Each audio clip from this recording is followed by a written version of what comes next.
안녕하세요. 역사 돋보기입니다. 1196년 최충원은 이전 집권자였던 이의민을 죽이고 중방을 장악했습니다. 이듬해 1197년 명종을 폐위한 뒤 신종을 새로운 왕으로 옹립하였습니다. 그리고 얼마 안가 동생 최충수마저 제거한 뒤 유일무이의 독보적 집권자가 되었죠. 이의방, 정중부, 경대승, 이의민, 최충원까지 5명이 집권자가 바뀌긴 했지만 백성들 입장에서는 독재자의 이름과 얼굴만 바뀔 뿐 세상이 바뀌는 건 없었습니다. 여전히 사회는 어지러웠죠. 그 어느 독재자도 사회를 개혁하기 위해 내놓은 정책들은 없었습니다. 민생이 도탄에 빠지든 말든 집권자들은 자기 권력 챙기기 위해 서로 싸우기 바빴습니다. 그래서 밀란이 끊이질 않았습니다. 무신정권기 초반에는 지방의 유력층 혹은 지배층들이 반란을 일으키다가 점차 농민 봉기로 퍼지더니 1198년에는 이제는 천민들이 반란을 일으킵니다. 이른바 만적의 난인데요.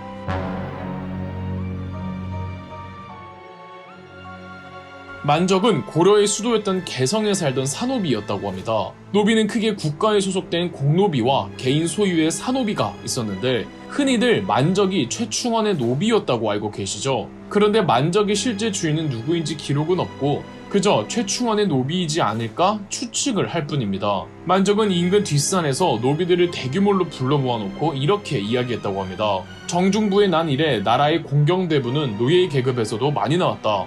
왕후장상에 씨가 따로 있겠는가? 때가 오면 누구든지 할 수 있는 것이다. 우리들은 주인의 매질 밑에서 근육과 뼈의 고통만을 당할 순 없다. 최충원을 비롯하여 각기 자기 상전을 죽이고 노비문서를 불질러 나라로 하여금 노예가 없는 곳으로 만들면 우리도 공경대부 같은 높은 벼슬자리를 차지할 수 있다 라고요. 여기서 왕후장상의 씨가 따로 있겠는가 라는 말은 만적이 처음 했다고 알고 계신 분들 많은데 이 말은 중국 고대 밀란에서 나온 말이고 이미 유명한 구절이었습니다. 이제까지 한국사에서 천민이 반란을 주도한 적이 별로 없었는데 이전에 이의민도 천민 출신이었겠다. 바야흐로 천민까지도 반란을 꾀하는 시대가 온 겁니다. 이들은 노란색 종이로 정자를 표식으로 삼고는 정해둔 일에 맞추어 흥국사 절에 모여 관노비들과 합류해 반란을 모의할 생각이었지만 생각보다 많은 인원이 모이지 않자 만적은 반란 거사회를 다른 날로 미루고 맙니다. 모든 반란은 미루는 순간 내부 고발자가 나오기 마련이죠. 겁을 먹은 한 노비가 만적의 계획을 주인한테 일렀고 이 소식이 최충원의 귀에까지 들어가자 최충원은 고발자를 제외한 전원 잡아들여 강에다가 던져 죽여버렸습니다. 우리나라 최초의 신분 해방운동이라고 평가받는 만적의 난은 굳이 따지자면 반란은 일어나지는 않은 미수사건으로 그치고 말았죠. 만적의 난 말고 만적의 난으로부터 3년 후에 경남 진주에서 공사노비들이 실제로 반란을 일으키긴 합니다. 바로 진압되지만요. 이토록 너도 나도 반란 일으키던 시대가 무신정권기였죠.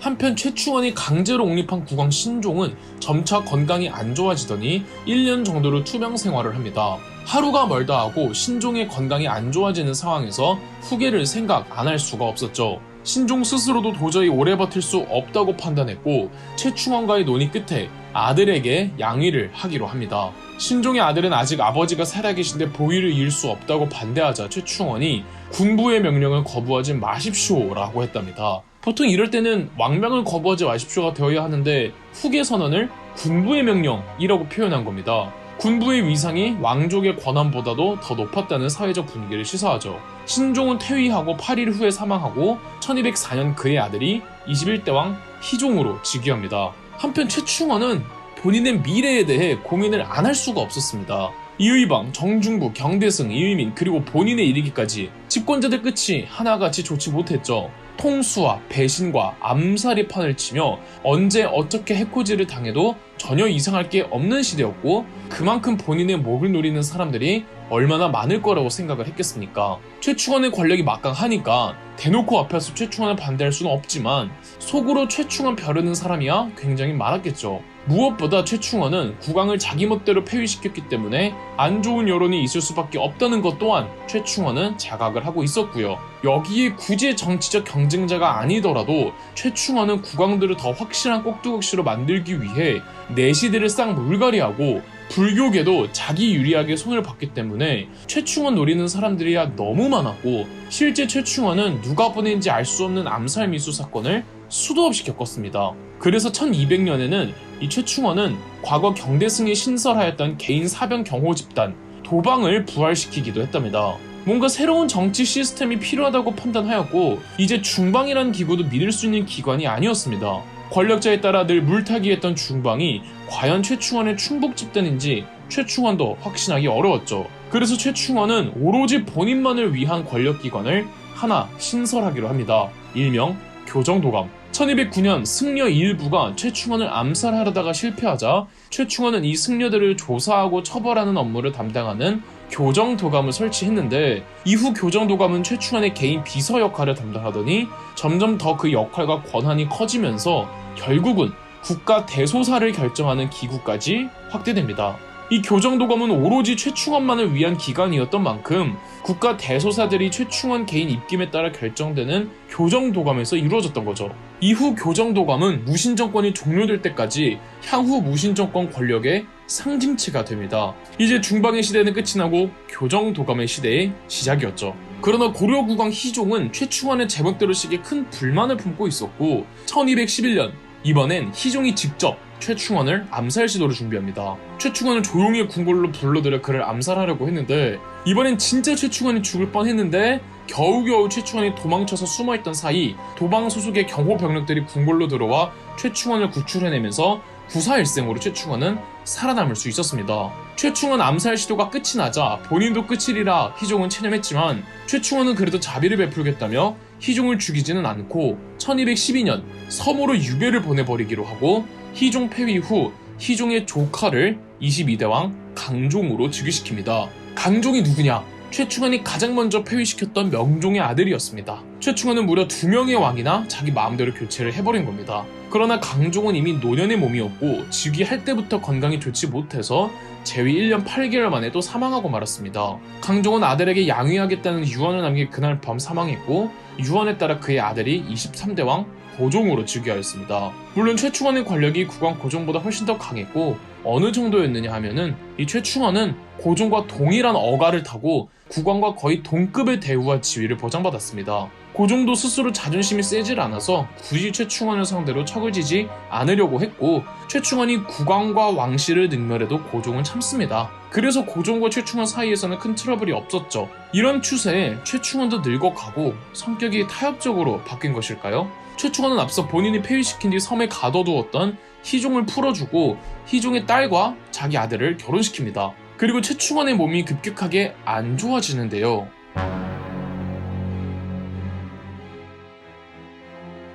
최고 집권자가 건강이 나빠지고 몇 년 못 가 곧 죽을 것이 확실해지는 상황에서는 당연히 권력의 밑에선 누가 최충원의 뒤를 이을 것이냐를 두고 요동칠 수밖에 없습니다. 최충원도 몸이 나빠지는 와중에도 알았습니다. 본인이 아무것도 책임지지 않고 죽으면 헬게이트가 열리라는 걸. 최충원이 늘 경계했던 것이 무신 집권자들이 전원 그 끝이 안 좋게 죽고 그때마다 내전과 피해 숙청이 이어지니 또 한 번의 폭풍이 몰아치겠구나를 최충원의 의식을 안 할 수가 없었습니다.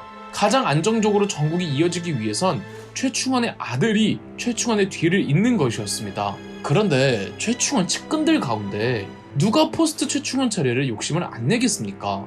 이전까지 무신 정권의 최고 권력이 세습된 적도 없었고 그저 강한 놈이 이어받았을 뿐이었잖아요. 최충원의 측근들 가운데 그 자리를 노리던 장수가 최충원의 총애를 받고 있던 최준문이었습니다. 그러나 최충원의 아들 최우가 있죠. 최준문도 최충원의 총애를 듬뿍 받았던지라 군부의 입지가 탄탄했고 최충원조차도 최우에게 권력을 승계하기 위해선 최준문을 경계해야만 했습니다. 최충원은 아들 최우더러 자신에 대한 문병을 중단하라고 합니다. 아니나 다를까 최준문은 최우를 죽이기 위해 최우가 자기 아버지 최충원의 문병 오기만을 기다리지만 최우는 아버지의 뜻에 따라 나타나질 않았죠. 이러니 최준문파 사람들 내부에서는 최우에게 붙은 배신자가 생겼고 계획을 전부 들은 최우는 오히려 최준문을 역공해 체포 후 그 일파를 전원 유배 보내버렸습니다. 물론 유배 가는 길에 최준문을 제거하죠. 1219년 최충원은 죽기 전 최충원의 지시 덕에 그의 장남 최우가 그래도 큰 내전 없이 교정도감의 주인이 됩니다. 이로써 무신정권은 세습되는 관례가 생겼고 무신정권 중에서 이 우봉 최씨 집안이 교정도감을 장악하고 군림하던 시기를 최씨 정권기라고 합니다. 최우는 역대 모든 무신정권의 최고 권력자들 가운데 가장 유능하다고 평가받으며 또 가장 오래도록 집권한 독재자였습니다. 그 때문에 최후는 아주 지난한 골치 아픈 일에 시달려야 했으니 바로 몽골과의 전쟁이었습니다. 최후 시기에 우리가 익히 들어온 그 악명 높은 징기스칸의 후예들 몽골이 고려로 쳐들어오죠.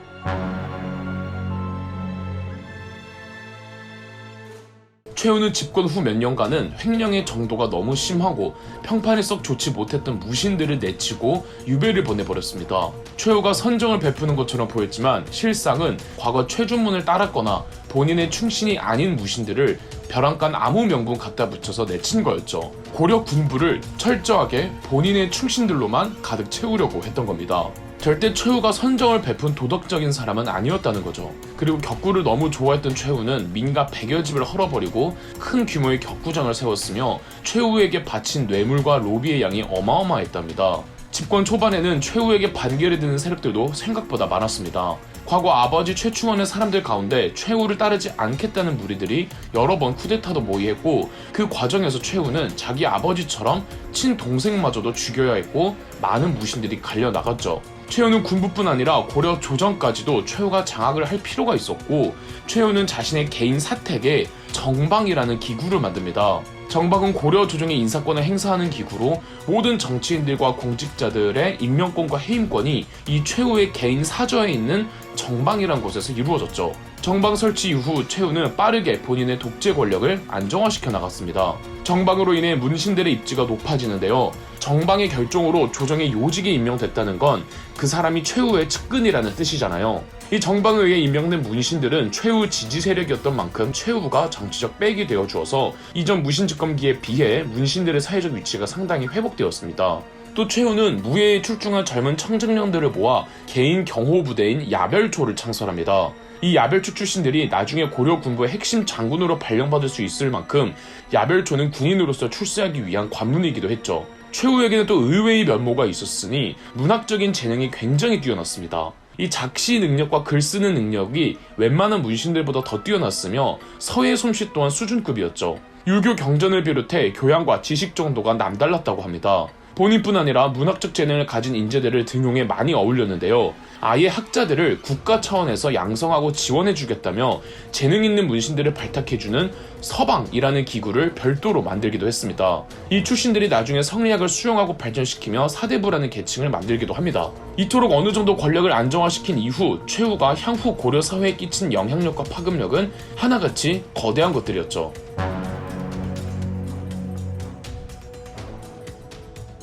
이런 최후에게 크나큰 위기가 찾아오니 바로 몽골의 침입이었습니다. 몽골과의 첫 접촉은 이미 최충헌 때 이루어진 이후로 몽골 측이 무리한 곡물 요구로 계속 외교적 문제가 있어 왔습니다. 결정적으로 1225년 고려 정부에게 또 갑질을 대고 말도 안 되는 곡물을 요구하러 온 몽골 사신 저고여가 귀국하던 중 국경을 넘지 못한 채 고려 땅에서 피살됩니다. 범인은 고려와 몽골이 친해지는 것을 두려워해 이간질할 요량으로 여진족들이 한 짓이라는 게 유력하지만 정확한 건 모르며 아직까지도 밝혀지지 않은 역사 속 미제 사건으로 남아있죠. 결국 저고여 피살 사건을 계기로 몽골족이 쳐들어오는데 바로 쳐들어오지는 않습니다. 저고여 피살 사건이 1225년인데 그로부터 2년 후에 1227년 징기스칸이 죽거든요. 그 칸의 자리가 징기스칸의 아들에게 넘어가는 과정에 순탄치만은 않아서 몽골 내부적으로 어지러웠습니다. 그러다 징기스칸의 셋째 아들인 우그데이 칸이 어느 정도 자리를 잡고 몇 년 뒤였던 1231년 고려로 침입을 해옵니다. 우그데이 칸이 보낸 고려 침략군의 총 지휘관은 살리타, 규모는 3만 정도였습니다. 바야흐로 몽골 침입의 시작이었죠. 국경지대를 쑥대밭으로 만든 후 살리타는 부대를 3개로 나누는데 이 중 2개 부대가 각각 귀주성과 자모산성에서 발이 묶입니다. 귀주성을 지키던 김경손 장군과 자모산성을 지키던 최춘명 장군이 맹활약을 하며 몽골과의 수성전에서 잘 버티고 있었습니다. 몽골의 주력 부대는 정작 바로 수도를 향해 진격해 12월 1일 개경을 포위합니다. 살리타는 고려 조정에 항복을 권유했고 12월 5일부터 살리타와 고려 정부는 본격적으로 화친 협정을 위한 회의에 들어갑니다. 그리고 12월 23일 매년 고려는 막대한 양의 공물을 바치고 몽골에서 고려 정부로 감독관들을 파견하겠다는 조항과 함께 살리타는 본국으로 돌아가기로 합니다. 사실 살리타가 마음만 먹으면 개경 안으로 들어가서 최후랑 고려 국왕을 죽이고 고려를 멸망시킬 수도 있었는데 왜 화의를 맺는 걸로 끝냈을까요? 고려를 멸망시킬 생각이 없었기 때문입니다. 징기스칸의 뒤를 이은 우그데이 칸은 여진족의 금나라와 1대1전을 준비 중이었습니다. 그런데 고려가 금나라를 지원해준다면 몽골은 양 전선에서 모두 싸워야 하겠죠. 그래서 1차 침입은 고려가 금나라를 돕지 않겠다는 약속을 받아내는 걸로 전쟁을 마무리한 겁니다. 최후는 1차 몽골 침입을 강화 협약을 체결하는 조건으로 어떻게 마무리 짓기는 했으나 진짜로 몽골한테 항복할 생각은 추호도 없었습니다. 최후는 몽골 부대가 돌아간 지 얼마 안 되어 1232년 2월 강화도로 수도를 옮기자는, 즉 강화도 천도를 공식적으로 거론했습니다. 기존의 수도였던 개경은 산지가 아니라 이 몽골족의 공격에 방어하기가 대단히 취약하기 때문에 기병 중심의 몽골족들이 젬병일 섬으로 들어가 버리면 충분히 싸울 만하다는 게 최후의 명분이었습니다. 그리고 그런 역할을 할 수 있는 섬으로 강화도만한 섬이 없다는 거죠.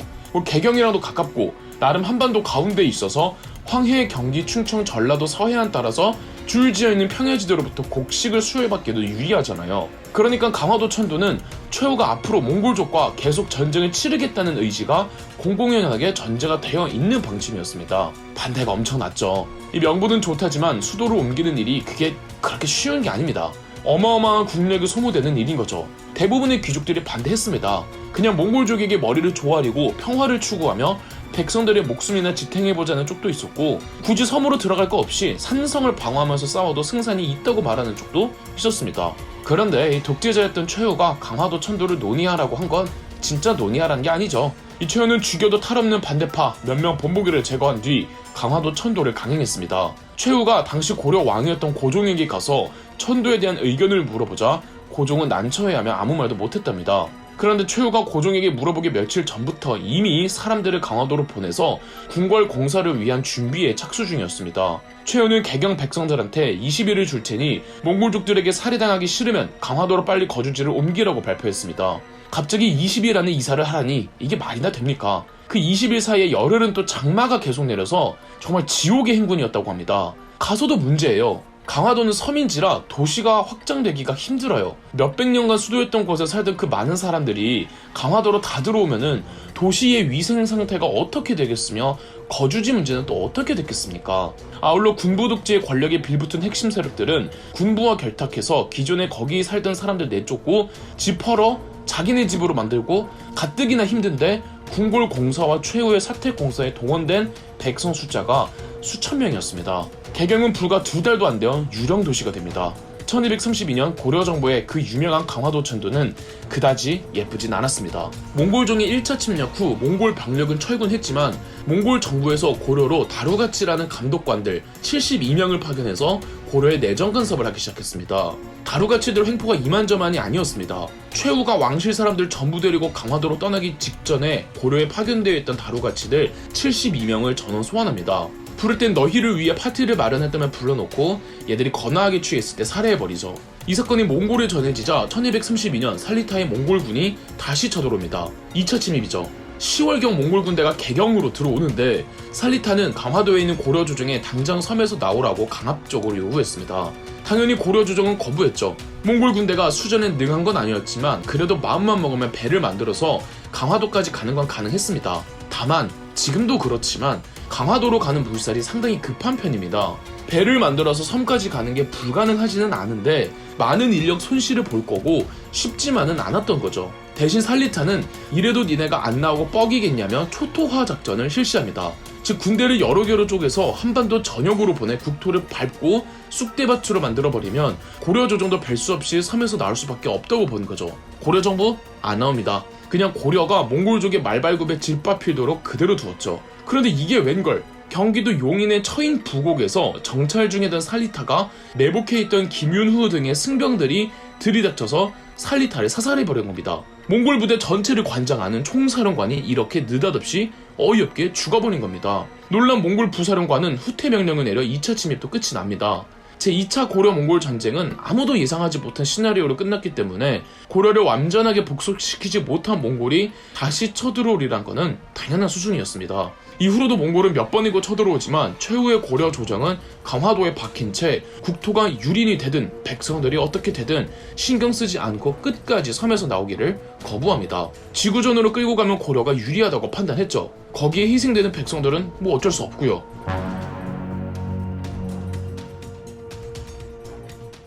이렇게 전쟁이 점점 대규모로 치닫는데 고려 중앙정부는 강화도에 박힌 채 나오지 않다 보니 각 지방별 고려의 정규군들이 정상적인 기능을 발휘하지 못했습니다. 대신에 최후의 개인 경호부대였던 야별초의 병력들이 전선에 투입되곤 했는데요. 전쟁이 격화되면서 그 규모가 점점 더 커집니다. 이들은 주로 게릴라 전술, 유격전, 보급로 차단, 백성들의 피난 행렬 호위 등의 작전을 수행했고 생각보다 활약상이 나쁘지 않자 최후는 야별초의 규모를 더욱 확대하여 좌별초와 우별초로 나누어 운영했습니다. 좌별초든 우별초든 이제 최후의 개인 경호뿐 아니라 몽골과의 전쟁에서 정규군의 역할까지 도맡는 군사 조직으로 확대되었죠. 몽골은 여진족의 금나라를 멸망시킨 뒤 1235년 탕후타이를 새로운 총지휘관으로 하여 다시 한번 고려로 쳐들어옵니다. 탕후타이의 작전도 마찬가지로 더 이상 강화도에서 참고 버티지 못하게 고려 전 국토를 밟아놓는 것이었죠. 이때 경주에 있던 황룡사와 황룡사 구축 목탑이 전소됩니다.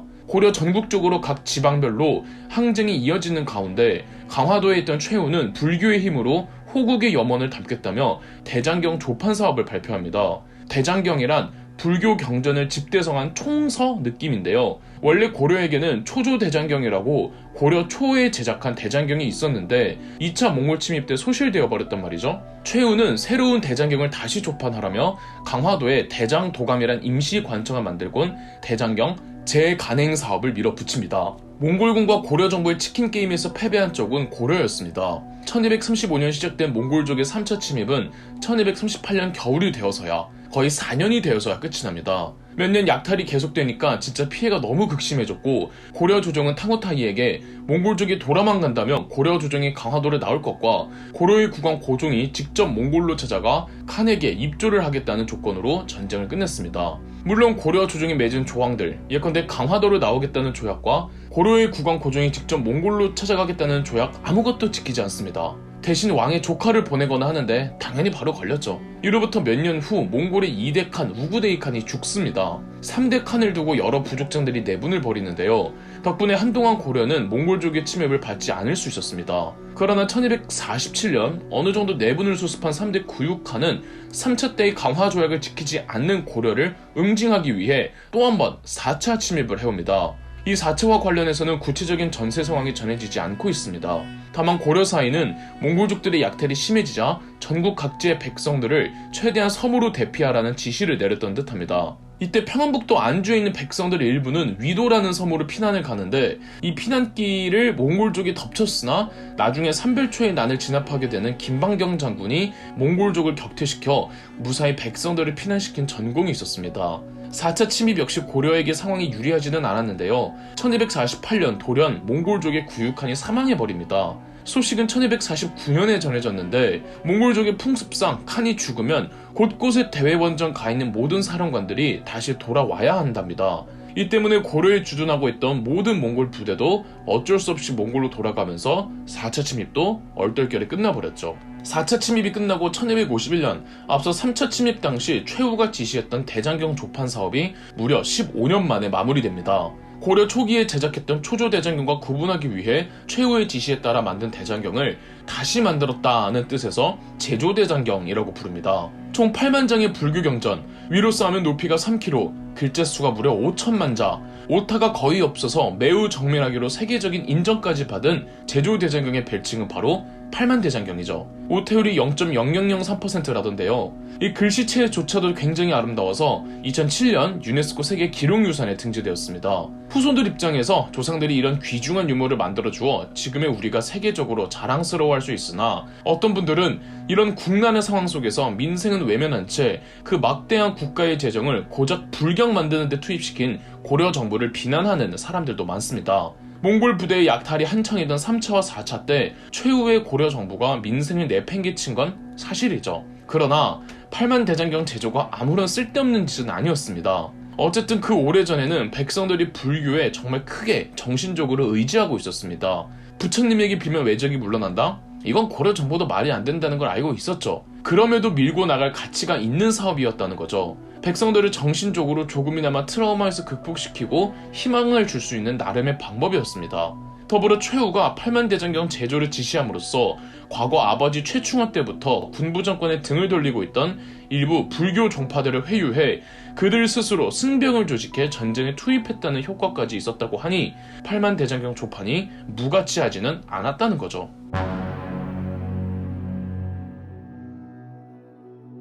그런데 이 최후의 역작이었던 팔만대장경 완성은 정작 최후가 그 끝을 보지는 못했는데요. 팔만대장경이 완성되기 전에 고려의 무신정권 가운데 최장기간 집권했던 최우가 죽고 말았던 겁니다. 모든 무신 집권자들 중 고려의 가장 큰 영향력과 파급력을 행사했던 최우, 매우 유능하다고 평가받으나 그 유능한 능력을 정의를 위해서가 아닌 정치와 본인의 개인 권력을 위해 사용했다는 비판도 받으나 좋은 쪽으로든 나쁜 쪽으로든 최후는 대체에 불과한 독재자였답니다. 이 정도 위치의 최후였으니 당연히 최후의 뒤를 이을 후계 문제는 고려 최대의 화두였습니다. 문제는 최후에게 아들이 없었고 정실 부인에게서 낳은 딸 한 명이 있었죠. 최후는 일찍이 딸의 남편, 즉 자기 사위 김약선을 후계로 점 찍어두고 있었습니다. 고려대 몽골의 1차 전쟁 때 귀주성을 끝까지 지켜냈던 김경손 장군의 친형입니다. 최후가 자기 후계로 삼았을 정도이니 비록 친아들이 아닌 사위이지만 김약선에 대한 총애가 남달랐겠죠. 더군다나 김약선과 최후의 딸 사이에서 딸을 낳았는데